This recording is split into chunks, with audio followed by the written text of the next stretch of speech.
Selamat datang di channel Novel Official. Sebelum kalian mendengarkan novel Pesona Pujaan Hati, jangan lupa like, share, and subscribe. Kalau tidak ku sentil jantung kalian. Hehehehe. Tanpa lama-lama lagi langsung saja kita masuk di alur cerita novelnya. Bab 2181. Semua orang tercengang saat Jasmine muncul. Hanya Charlie yang duduk dengan tenangnya. Tidak ada yang menebak bahwa Jasmine yang tidak jelas keberadaan dan hidup matinya, tiba-tiba muncul di acara konferensi pers. More Group baru saja mengadakan rapat dewan khusus dan mengumumkan penunjukan Tyler sebagai ketua baru. Karena mereka tidak dapat memastikan apakah Jasmine masih hidup atau tidak. Namun, di detik berikutnya, Jasmine tiba-tiba muncul. Hampir semua orang tidak bisa menerima plot twist yang begitu besar. Bahkan filmnya tidak akan berani mengambil gambar seperti ini. Di antara mereka, yang paling tidak menerima kenyataan ini adalah Tyler, yang baru saja menjabat ketua More Group. Pada saat ini, Tyler melihat Jasmine. Matanya sudah terbelah. Matanya lebar, merah, dan memerah. Sepasang bola matanya nyaris keluar dari rongganya. Dia tidak percaya Jasmine dapat kembali ke China dari Jepang hidup-hidup. Dia diam-diam berkata dalam hatinya, dia masih hidup.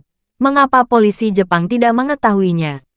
Meskipun polisi Jepang sudah mulai mengurangi jumlah orang yang mencari Jasmine, mereka belum menyerah untuk menemukan keberadaannya. Dan Jasmine bisa melewati polisi Jepang dan diam-diam kembali ke China. Apa rencananya? Lebih penting lagi, karena dia masih hidup, mengapa dia tidak menghubungiku atau Tuan Tua More? Dia memiliki hubungan yang mendalam dengan lelaki tua itu. Bahkan jika dia tidak percaya pada dirinya, dia tidak bisa meragukan lelaki tua itu, bukan? Mungkinkah? Apakah dia menyadari sesuatu? Memikirkan hal ini, Tyler panik setengah mati. Reben di sampingnya bahkan lebih terkejut dan takut saat ini. Dia juga tidak bisa mengerti bagaimana Jasmine bertahan dan bagaimana dia kembali ke China. Semua orang di Cina dan Jepang tahu tentang kabarnya. Dengan popularitasnya saat ini, tidak mungkin baginya untuk kembali ke China secara diam-diam. Kecuali ada seseorang dengan kekuatan gaib yang hebat diam-diam membantunya. Begitu dia memikirkan ini, Reben segera menatap Charlie yang tersenyum di baris pertama kursi VIP. Pada saat ini, hatinya membeku sesaat. Sebuah pikiran tiba-tiba muncul. Mungkinkah Charlie? Ya, itu pasti dia. Tidak heran dia kembali dari Jepang begitu cepat. Jika dia tidak memastikan Jasmine dalam keadaan aman, dia tidak akan menghentikan pencarian, kan? Juga, hanya dia yang memiliki kemampuan membawa Jasmine kembali dari Jepang dengan diam-diam. Tidak heran dia harus datang ke konferensi pers More Group. Ternyata dia ada di balik semua ini. Memikirkan hal ini, Reben juga takut setengah mati. Dia takut Charlie sudah mengetahui apa yang dia dan ayahnya rencanakan. Charlie pasti tidak akan membiarkan mereka berdua pergi. Pada saat ini, semua perhatian media terfokus pada Jasmine. Dari awal hingga akhir, tidak ada reporter yang memperhatikan Charlie duduk di baris pertama dengan bagian belakang kepalanya menghadap mereka. Pada saat ini, suara rana kamera seperti petasan. Bab 2182. Jasmine berjalan menuju mimbar di bawah tatapan semua orang. Wartawan yang tak terhitung jumlahnya mengulurkan mikrofon mereka saat ini. Dan beberapa wartawan bertanya dengan beberapa pertanyaan panik. Nona More. Saya wartawan keuangan dan ekonomi wilayah selatan. Saya ingin bertanya, bagaimana Anda menyelamatkan diri dari kecelakaan mobil yang jatuh dari tebing di Jepang? Jasmine berhenti, tersenyum sedikit, dan berkata, saya tidak berada di dalam mobil ketika kecelakaan itu terjadi. Orang lain bertanya, lalu Nona More, karena Anda tidak berada di dalam mobil, polisi Jepang telah mencari keberadaan Anda selama berhari-hari. Mengapa Anda tidak pernah muncul? Jasmine menjawab, saya tidak muncul karena saya curiga kecelakaan yang saya alami itu disengaja. Untuk alasan keselamatan saya sendiri, saya tidak mau mengungkapkannya kepada publik. Begitu kata-kata ini terucap, semua orang menarik napas dalam-dalam. Kecelakaan yang dialami Jasmine sebenarnya disebabkan oleh manusia. Jika itu benar, berarti ada seseorang yang mencoba membunuhnya. Akibatnya, Sifat masalah ini telah meningkat dari kecelakaan lalu lintas menjadi pembunuhan dengan metode yang sangat kejam dan konsekuensi yang sangat serius. Tyler dan Reben bahkan lebih ketakutan dan lemas. Jika Jasmine benar-benar memiliki bukti kejahatan mereka, maka hidup mereka akan berakhir. Meskipun kasus ini dilakukan di Jepang, orang yang meninggal dalam kasus ini adalah orang Cina, dan dalangnya juga orang Cina. Pelakunya harus dihukum oleh hukum Cina. Di Cina, membayar seorang pembunuh adalah salah satu kejahatan paling serius. Bahkan jika mereka menyamarkan sebagai kecelakaan lalu lintas dan tidak menggunakan senjata apapun, dan tidak membunuh secara langsung di dalam mobil, itu masih sangat buruk. Oleh karena itu, sekalipun ayah dan anak itu dapat dibebaskan dari hukuman mati, paling tidak mereka harus dijatuhi hukuman penjara seumur hidup. Semakin kaya orang, semakin takut masuk penjara. Ketika orang miskin terlalu miskin untuk melakukan apapun, mereka akan melakukan kejahatan. Karena mencari tempat tinggal di penjara dan mendapat makanan gratis. Terutama di Jepang, negara dengan populasi penuaan yang sangat serius. Banyak orang tua, karena mereka tidak bisa bertahan hidup sebagai orang tua, mereka akan melakukan kejahatan. Mereka berharap masuk penjara khusus orang tua, tapi tidak demikian dengan orang kaya. Mereka memiliki mobil mewah, pesawat, kapal pesiar, dan rumah mewah top dunia. Mereka menikmati layanan sangat istimewa dari beberapa atau bahkan lusinan orang. Hidup mereka seperti surga di bumi. Orang kaya seperti ini lebih mati daripada masuk penjara. Lagi pula, semua tahanan diperlakukan sama. Tidak peduli seorang tunawisma yang sangat miskin atau orang super kaya yang bisa menyaingi negara. Begitu berada di penjara, semua akan tinggal di sel yang sama dan makan nasi yang sama. Oleh karena itu, di lubuk hati Tyler dan Reben, mereka sangat ketakutan. Jasmine tidak menjawab pertanyaan apapun dari wartawan media saat ini. Dia berjalan langsung ke mimbar dan datang ke paman Tyler. Tyler sangat ketakutan sehingga kulit kepalanya mati rasa. Dia bahkan mengalami tinnitus parah di telinganya. Dia berpikir bahwa Jasmine akan tiba-tiba menamparnya. Namun tidak disangkanya. Jasmine hanya tersenyum pada dirinya dan berkata dengan sangat sopan, "Paman, kamu dan saudaramu mengkhawatirku akhir-akhir ini." Tyler menghela napas lega begitu kata-kata ini keluar. Diam-diam dia berkata dalam hatinya, "Sial, aku sudah takut setengah mati." Sepertinya Jasmine masih belum tahu bahwa aku yang merencanakan semua ini. Tuhan memberkati. Amin amin. Reben, yang ada di sebelahnya, juga langsung rileks. Ketegangannya hampir pecah saat Jasmine mendekat. Untungnya, Jasmine tidak menargetkan dia dan ayahnya. Setelah Tyler menghela napas lega, dia berkata dengan wajah bahagia, "Oh Jasmine, kamu sudah kembali. Selama kamu tidak di sini, Paman sangat cemas. Kakekmu juga khawatir. Dia tiba-tiba mengalami penyakit otak." Berbicara tentang ini, Tyler menghela napas panjang. "Hei, semua baik-baik saja sekarang. Kamu sudah kembali." Begitu dia selesai berbicara, matanya merah, dan 2 garis air mata ditumpahkan. Charlie di antara penonton melihat dengan dingin penampilan Tyler sebagai seorang aktor. Dia berpikir dalam hati, "Tyler, apakah kamu pikir telah selamat dari bencana? Sebenarnya, mimpi burukmu baru saja dimulai." Bab 2183. Pada saat ini, Tyler masih berfantasi tentang apa yang sudah dia lakukan namun belum terungkap. Pada saat yang sama, dia juga berpikir, tidak masalah Jasmine sialan ini kembali. Yang penting, orang tua itu telah menjadi demensia. Dia tidak memiliki pendukung lagi di Moore Group. Saya masih memiliki banyak peluang untuk memperbaikinya di masa depan. Pada saat ini, Jasmine memandang Tyler dan bertanya dengan keras, "Paman, saya mendengar bahwa Dewan Direksi merekomendasikan Anda sebagai ketua baru karena saya tidak ada di sini." Tyler menggosok tangannya karena malu dan berkata sambil memilih, "Hoho, hal ini, ya, semua orang juga berpendapat bahwa perusahaan tidak bisa tanpa pemimpin selamanya. Jadi mereka merekomendasikan saya untuk menggantikan kamu." Jasmine mengangguk dan berkata dengan serius, "Terima kasih, Paman, telah berbagi kekhawatirannya." Saat dia berbicara, Dia mengubah topik pembicaraan dan bertanya lagi. Paman, kamu baru saja mengatakan bahwa jika aku kembali, kamu akan secara otomatis mengembalikan posisi ketua saya. Ini masih berlaku. Tyler melihat sekelilingnya dengan canggung beberapa saat. Sial, ada begitu banyak media wartawan di sini. Dan bajingan Charlie juga ada di sini. Saya sudah mengungkapkannya. Saya tidak menelan kata-kata saya kembali di depan mereka. Jika media memberitakan ini, saya akan segera menjadi terkenal. Dan, yang lebih buruk lagi, Charlie bajingan ini tidak mudah menghadap. Di Aurus Hill, dia adalah Master Wade yang dikagumi ribuan orang.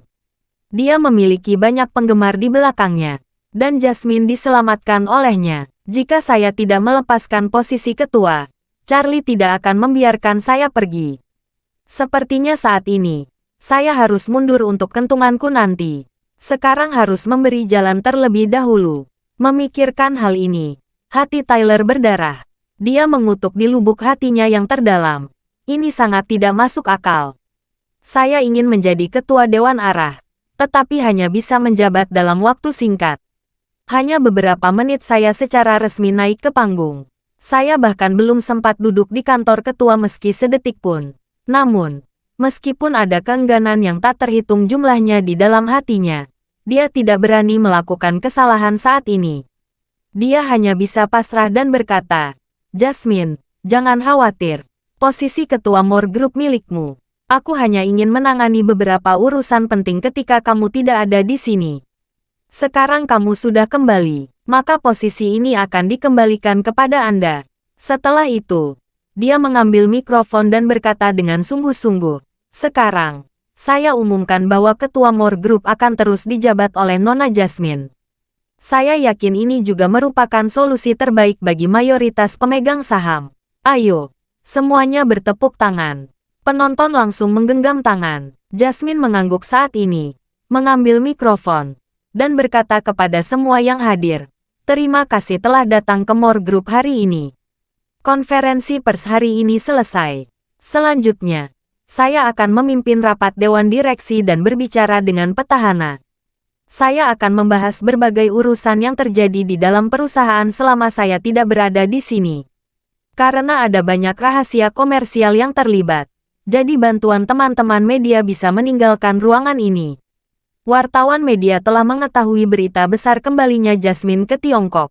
Mereka semua ingin segera kembali dan menulis berita. Mereka segera mengemasi peralatan dan meninggalkan tempat dengan tertib. Tyler dan Reben saling memandang. Ayah dan anak itu memiliki beberapa kekhawatiran. Mereka berdua tidak tahu apa yang akan dilakukan Jasmine dengan rapat dewan. Jika itu hanya rapat dewan rutin, setiap orang akan melaporkan apa yang terjadi dalam beberapa hari terakhir. Yang pada dasarnya sama seperti rapat-rapat biasanya. Tetapi jika Jasmine sudah mengetahui sesuatu, ayah dan anak itu akan sedikit sulit mengambil tindakan di rapat Dewan Arah. Jadi, Tyler dengan ragu-ragu berkata, Jasmine, apa rencanamu di rapat Dewan Direksi? Jasmine sedikit tersenyum. Paman, jangan terburu-buru. Saya akan mengkonfirmasi banyak hal dengan semua orang selama pertemuan nanti. Tyler mengangguk dengan gugup. Segera, semua media pers meninggalkan ruangan. Tinggal Charlie sendiri yang masih duduk di ruangan. Bab 2184. Tyler sedikit gugup dan pura-pura malu untuk berkata, baiklah, Tuan Wade, Jasmine akan mengadakan rapat dewan yang mungkin membahas beberapa rahasia bisnis More Group. Jadi Anda bisa meninggalkan kami juga. Charlie tersenyum ringan. Jangan khawatir, Tuan More. Tidak ada rahasia bisnis di Dewan Arah hari ini. Ini, Tyler merasa lebih gugup. Jantungnya seperti bermain drum. Dia memikirkan dalam hatinya. Apa maksud Charlie dengan ini? Mengapa seperti dia tahu segalanya? Pada saat ini, pintu aula didorong terbuka. Ada hampir 40 pria berpakaian hitam masuk. Para direktur More Group semua terkejut dengan pertempuran di depan mereka. Tyler berteriak dengan gugup. Siapa kalian? Siapa yang membiarkanmu masuk? Di mana menjaga keamanan? Cepat gunakan semua orang ini. Reben juga buru-buru berteriak keras. Kalian sebaiknya pergi. Atau kami akan memanggil polisi. Charlie, yang tidak banyak bicara, berkata dengan tenang saat ini. Tyler, mereka semua adalah orang yang saya atur. Apakah Anda setuju? Tyler merasa ngeri dan berkata, Tuan Wade, orang-orang ini semua diatur olehmu. Kamu, apa yang kamu coba lakukan? Charlie berkata dengan cuek, saya meminta semua orang ini untuk mendukung Jasmine. Dia baru saja kembali ke Moore Group. Jika tidak ada yang mendukungnya, saya khawatir dia akan diganggu. Tyler buru-buru menoleh, memandang Jasmine, dan berkata dengan serius, Jasmine, ini adalah kantor perusahaan. Mengapa kamu repot-repot meminta Tuan Wade membawa banyak orang berpakaian hitam ke sini? Mereka yang tidak tahu, mungkin akan mengira mereka semua adalah orang-orang jahat di masyarakat. Jika ini menyebar, dampaknya pada perusahaan akan menjadi sangat buruk.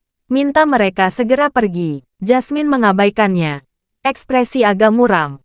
Dan dia berkata dengan tegas, saya masih ketua Moore Group, dan saya memiliki keputusan akhir dalam segala hal di sini. Tyler tidak menyangka sikap Jasmine akan tiba-tiba menjadi buruk. Tyler segera berkata dengan marah, bahkan jika kamu ketua, kamu dipilih oleh Dewan Arah. Jika kamu berperilaku tidak etis, Dewan langsung memiliki kekuatan untuk memecatmu kapan saja. Jasmine mencibir, memecatku. Ketika kakek saya menunjuk saya sebagai ketua, dia telah menyerahkan semua hak suara Dewan langsung kepada saya. Selama saya berada di Dewan Arah, kamu tidak akan memiliki hak suara untuk memberhentikan saya.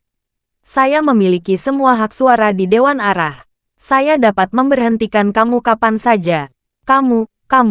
Dada Tyler turun dan dia mengucapkan giginya. Dan berkata lantang, Jasmine, jangan keterlaluan. Kamu pikir aku tidak tahu bagaimana kamu menyihir pikiran lelaki tua itu? Saat kakekmu menyerahkan kepemimpinan kepadamu, dia sudah memiliki tanda-tanda Alzheimer. Kalau tidak, bagaimana mungkin dia menyerahkan Moore Group kepadamu, seorang wanita? Penyakit Alzheimer tidak datang tiba-tiba dalam satu hari. Kakekmu sakit sekarang. Pasti ada tanda-tanda awal. Karena dia sudah mengidap Alzheimer. Ketika dia mengizinkanmu, dia sudah menjadi orang yang tidak memiliki kemampuan untuk mengeksekusi secara mandiri. Semua keputusan yang dia buat bisa didiskusikan. Jangan khawatir.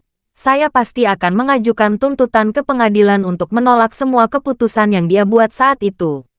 Dan akan kembalikan semua hak suara saya di Dewan Arah. Jasmine mencibir. Kamu ingin mengajukan tuntutan ke pengadilan. Kalau begitu, saya juga memiliki sesuatu yang ingin saya laporkan ke Departemen Kehakiman. Izinkan saya memperkenalkan seorang teman lama Anda. Setelah itu, dia segera berbalik dan berkata kepada Charlie dengan hormat, Tuan Wade, saya harus merepotkan Anda untuk memberi perintah. Charlie mengangguk dan berkata kepada beberapa pria berpakaian hitam, bahwa mereka, ya, beberapa pria berbaju hitam menjawab serempak, lalu segera keluar. Tidak lama kemudian, mereka berjalan masuk dengan seorang pria yang diborgol. Ketika Tyler dan Reben melihat orang ini, mereka sangat ketakutan hingga kehilangan akal sehat. Orang ini, dia adalah wakil presiden Nippon Steel Group, Kazumi Hashimoto. Bab 2185.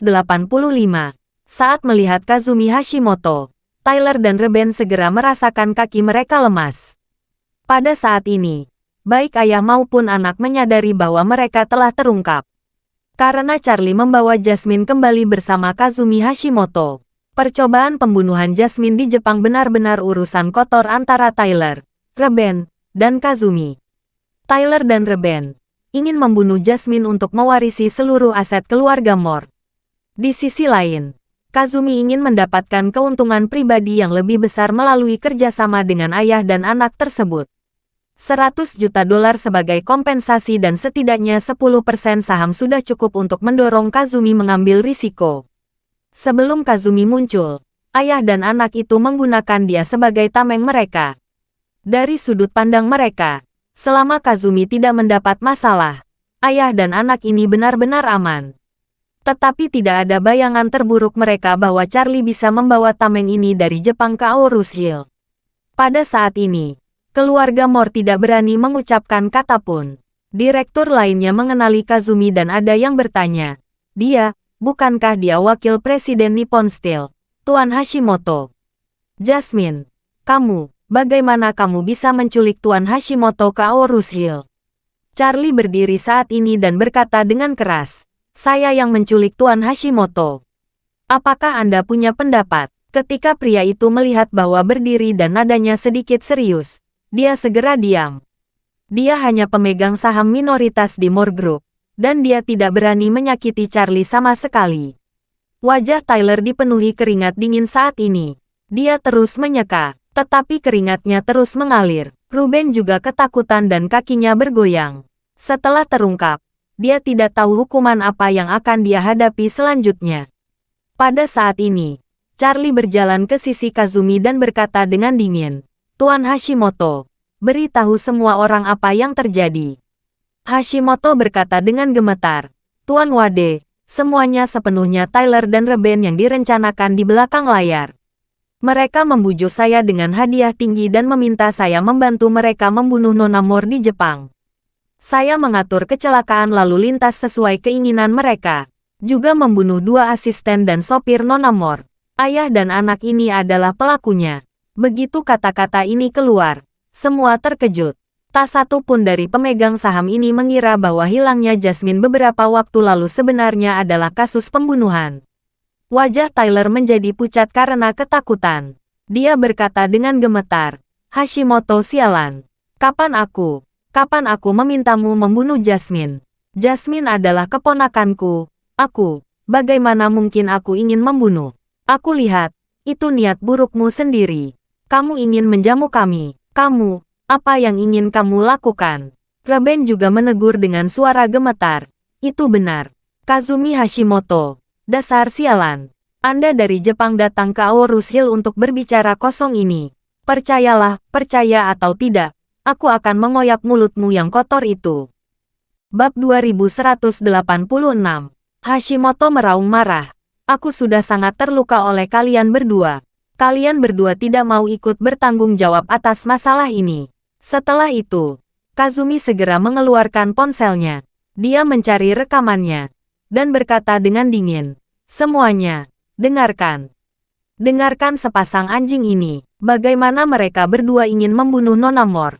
Kemudian, dia langsung mengklik play. Di telepon, terdengar suara Reben.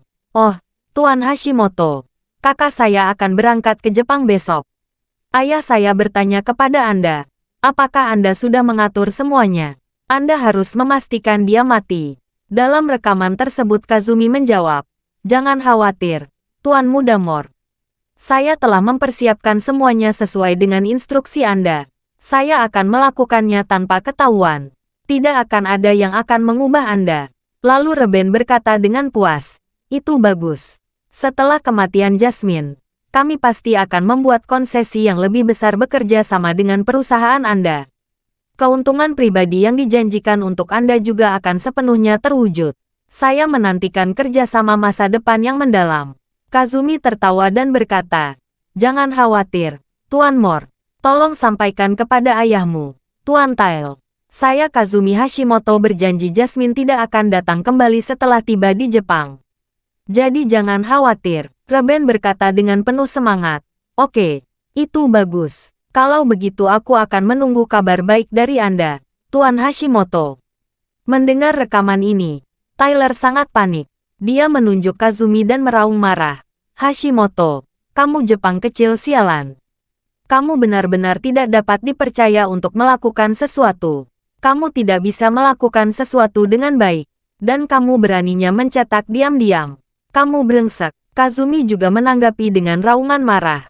Persetan denganmu Tyler. Saya dulu memiliki kehidupan yang sangat baik di Jepang dengan jabatan wakil presiden Nippon Steel.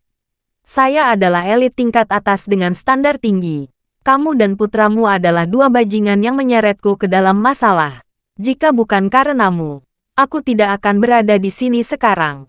Reben buru-buru menatap Charlie saat ini, dan berlutut. Dia bertanya-tanya saat berkata, Tuan Wade, ini adalah ide ayahku. Aku sepenuhnya mematuhi instruksinya, demi masa muda dan kepuasanku. Tolong lepaskan aku. Reben yang tiba-tiba terkejut mengejutkan ayahnya, Tyler dan Kazumi.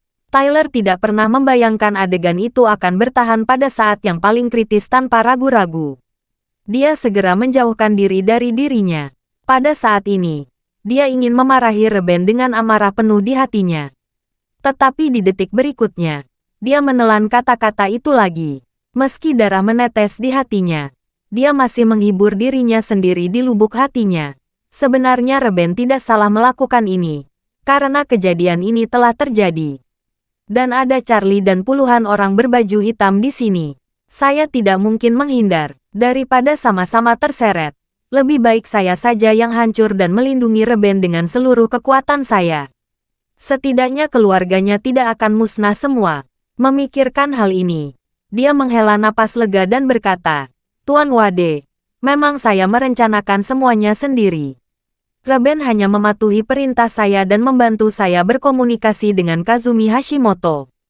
Jadi jika Anda ingin memberi hukuman, tolong hukum aku sendiri saja. Jangan libatkan Ruben. Aku Tyler yang bertanggung jawab. Setelah berbicara, dia segera berlutut dan bersujud ke arah Charlie. Dia berkata lantang, Tuan Wade, saya mohon. Saya mohon. Saat dia berbicara, dia menangis dan menangis sedih. Charlie melihat semua ini, dan berkata dengan dingin, simpan saja kata-katamu. Kamu Tyler, anakmu Reben, dan Kazumi, aku akan menghitung kalian satu-satu. Tidak akan ada yang bisa melarikan diri. Setelah mengatakan itu, Charlie berdeham dan berkata lagi, seharusnya bukan saya yang membuat pernyataan tentang urusan keluarga Moore. Jadi lebih baik saya meminta Tuan Moore untuk keluar dan menjadi saksi. Setelah mengatakan itu, Charlie menjentikkan jarinya dan berkata dengan keras, seseorang, tolong, bawa Tuan Moore masuk. Bab 2187. Tyler dan Reben sudah sangat ketakutan sehingga mereka kehilangan akal. Ketika mereka mendengar Charlie mengundang Tuan Moore masuk, mereka berdua semakin terkejut. Tubuh mereka berdua gemetar hebat. Pada saat ini, yang ada dalam pikiran mereka berdua adalah sama. Bukannya lelaki tua itu sudah demensia. Dia bahkan tidak bisa mengontrol kotorannya. Mengapa Charlie membawanya? Jantung Tyler berdetak kencang. Dan dia berpikir dalam hati dengan putus asa. Mungkinkah lelaki tua itu sudah kembali normal? Bukankah ini semua sudah berakhir? Saat Tyler bersandar, Oscar, pengurus rumah tangga besar keluarga Moore, menemani lelaki tua Moore masuk. Pada saat ini, lelaki tua Moore berjalan dengan sosok yang kuat dan wajah yang dingin. Bagaimana dia bisa terlihat seperti demensia setengah pikun kemarin? Tyler dan Reben bahkan lebih ketakutan dan bingung. Mereka tidak bisa mengerti apapun yang terjadi. Mengapa Tuan Moore, yang masih di rumah sakit pagi ini dan mengompol di depan mereka, sekarang sudah pulih?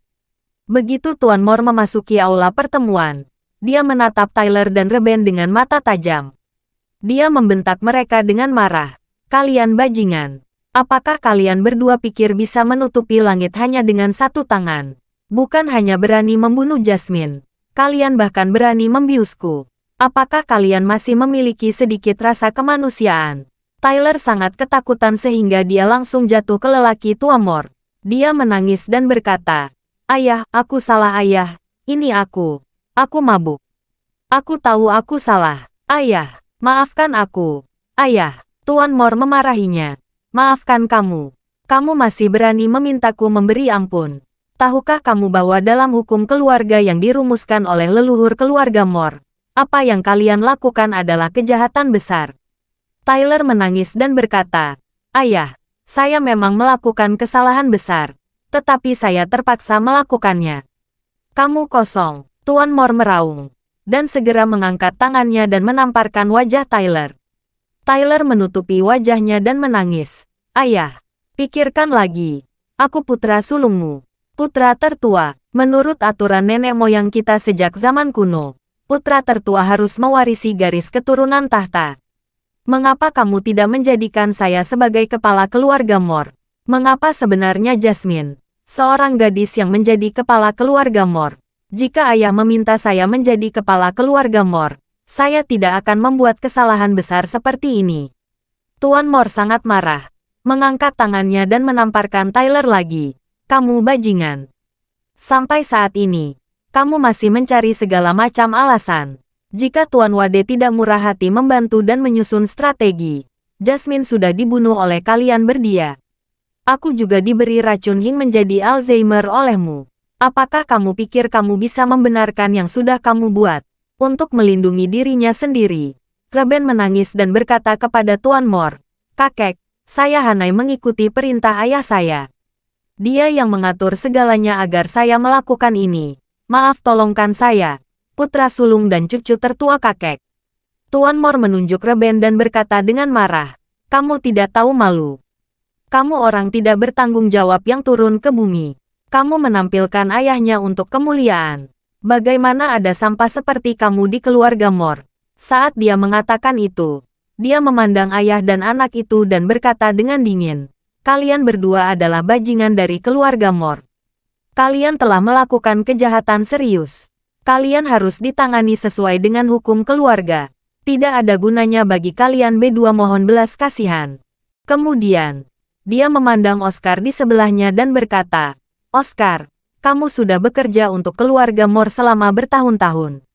Katakan padaku, menurut hukum keluarga Mor, bagaimana keduanya harus ditangani?" Oscar dengan tegas berkata, "Menurut ketentuan pasal 1 hukum keluarga Mor, mereka yang saling membunuh, harus dibunuh. Mereka yang berusaha membunuh ayah mereka, harus dibunuh." Reben sangat ketakutan hingga dia hampir pingsan dan menangis. "Kakek, kita adalah masyarakat yang diatur oleh hukum sekarang, bukan masyarakat feodal di masa lalu. Kamu tidak punya hak untuk membunuh kami. Jika kamu membunuh kami, kamu akan dihukum mati." Tyler juga berseru, "Ayah, jika kamu tidak ingin menyelamatkan kami, maka serahkan saja kami ke Departemen Kehakiman. Biarkan Departemen Kehakiman memiliki pengadilan yang adil. Tidak peduli berapa tahun kami dihukum, kami akan mengakuinya." Tyler sangat paham bahwa jika dia dan anak-anaknya menuntut kejahatan mereka, sama sekali tidak mungkin untuk menyentuh batas hukuman mati. Dia berpikir, bagaimanapun, baik anak saya maupun saya secara pribadi tidak melakukan pembunuhan. Pembunuh yang sebenarnya adalah Kazumi Hashimoto di Jepang. Bab 2188. Tyler mempertimbangkan beberapa ide dalam pikirannya. Jika saya secara aktif memberi kompensasi kepada keluarga korban ketiga dan mendapatkan pengampunan mereka, pengadilan pasti akan meringankan hukuman saya dan anak saya. Saya bisa membayarnya 20 hingga 30 juta yuan untuk setiap keluarga. Dan mungkin saja membayar 50 juta yuan untuk setiap keluarga. Dengan uang kompensasi keluarga mereka bisa bangun tertawa dari mimpi mereka. Dan mereka juga akan bersedia membuat surat kesepahaman dan membantu saya dan anak saya untuk memohon keringanan hukuman ke pengadilan. Tuan Mor juga menyadari namun, sekarang bukan era masyarakat feodal lagi. Hukum keluarga pada masa feodal jelas tidak berlaku saat ini. Oleh karena itu, dia tidak bisa meminta seseorang untuk membunuh Tyler dan Reben di depan begitu banyak orang. Dan, mundur 1000 langkah. Terlepas dari hukum, Tuan Mor benar-benar tidak bisa melakukannya. Dia sangat membenci ayah dan anak ini. Namun, mereka berdua adalah keturunan keluarga Mor. Keluarga Mor tidak memiliki banyak keturunan. Jika dia menghabisi mereka berdua, dia tidak dapat menanggung beban di dalam hatinya. Dia juga tidak akan merasa malu dengan leluhurnya setelah kematiannya. Faktanya, orang tua di seluruh dunia berlaku sama seperti ini. Bahkan jika mereka tahu bahwa anak mereka adalah serigala ganas, mereka akan rela memotong dagingnya sendiri untuk memberi makan. Bagaimana dia tega membunuh keturunannya sendiri? Tuan Mor sangat terjerat di dalam hatinya. Beberapa kali dia bahkan berpikir akan menyerahkan kedua orang ini kepada otoritas kehakiman. Dan membiarkan otoritas kehakiman yang menghukum mereka 10 atau 20 tahun. Atau bahkan tanpa batas. Namun, dia segera mempertimbangkan Charlie. Dia berpikir, Tuan Wade bergerak sepenuh hati karena Jasmine. Jika penanganan saya tidak dapat memuaskan Tuan Wade, itu sama saja saya menyinggung Tuan Wade. Memikirkan hal ini, dia segera kembali melihat Charlie. Dan berkata dengan hormat, Tuan Wade, keluarga Mor memiliki dua makhluk jahat ini. Ini semua berkat Anda yang tidak mendukung keadaan. Kalau tidak, Saya Jonathan Moore dan cucu perempuan saya Jasmine. Pasti sudah mati. Dan sekarang dua makhluk jahat ini ada di sini. Jika Anda ingin membunuh atau memotong mereka, saya akan mendengarkan kata-katamu dari Tuan Wade. Ketika Tyler mendengar ini, dia dengan cepat bersujud kepada Charlie dan berteriak, Tuan Wade, tolong angkat tangan Anda dan serahkan kami berdua kepada otoritas kehakiman.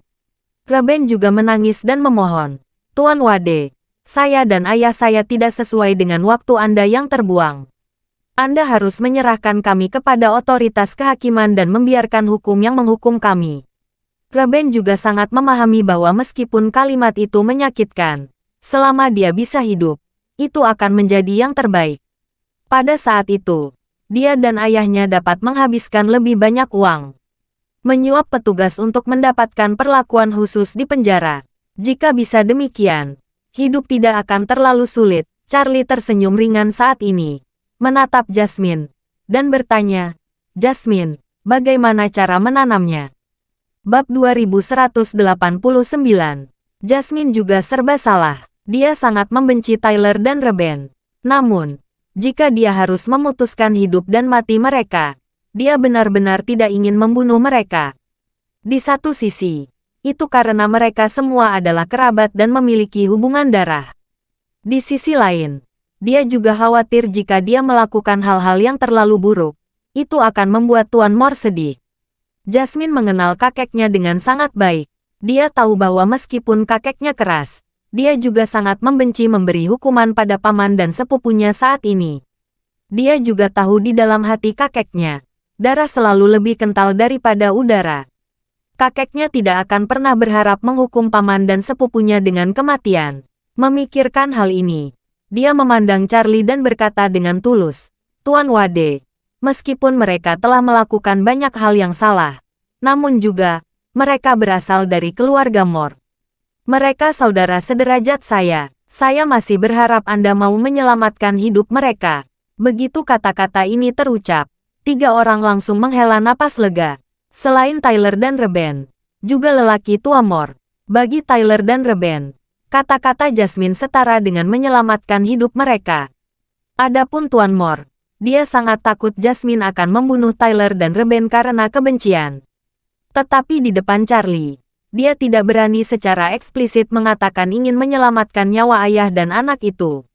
Jadi lebih baik memasrahkan hidup dan mati anak dan cucunya itu sepenuhnya pada Jasmine. Sekarang, mendengar Jasmine mengatakan ini, dia merasa sangat lega. Tyler dengan penuh semangat bersujud pada Jasmine, dan berseru, Jasmine, anugerahmu untuk tidak membunuh kami akan selalu paman ingat. Reben juga menangis dan berkata, Jasmine, terima kasih telah belas-belas menunjukkan belas kasihan. Charlie bisa menebak hasil ini sejak tadi. Melihat Tyler dan Reben yang penuh kehidupan setelah bencana, dia berkata dengan acuh tak acuh, karena Jasmine mengatakan dia telah menyelamatkan hidup kalian, maka aku tentu ingin menghormati keputusannya.